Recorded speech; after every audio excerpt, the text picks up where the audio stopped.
In Liexu Town, kids stopped hibernating after they turned 10. They had stay-awake potions, lamps that never dimmed, and schedules packed tight to cut down on sleep. But Xiaomen refused the medicine for the 10th time. She was the last kid in town still holding on to hibernation. The grown-ups shook their heads. Hibernation's primitive. The other kids teased her. You'll miss the first snow and the New Year's fireworks.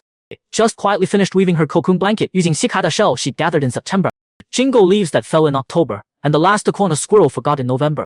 On the winter solstice she wrapped herself in the cocoon and fell into a deep sleep. A wooden sign on her windowsill said, "Do not disturb. I'm sprouting."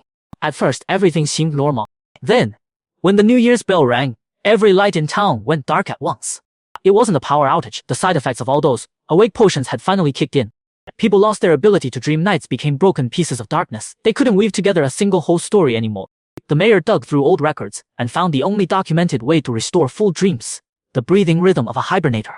The whole town gathered outside Xiaomen's window holding firefly lanterns. She was in her third dream. She dreamed she was a snowman slowly melting. With each drop that melted, she heard the sound of seeds turning underground. People held their breath and timed her slow breathing. Each inhale lasted 7 full seconds. Like she was pulling the whole night into her lungs. Each exhale lasted 9 seconds. All the white mist she breathed out froze on the glass into tiny story crystals.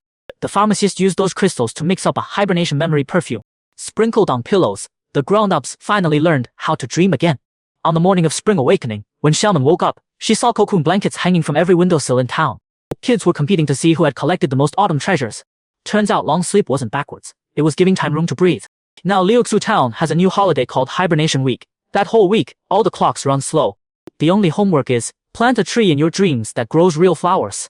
And Xiaomen's cocoon blanket sits in the town museum. The label says, the last hibernator and the first to wake up. The truth is, she told a little lie. She didn't dream at all during hibernation. She just faked snoring. So the grown-ups would believe that sometimes slowness itself is the most precious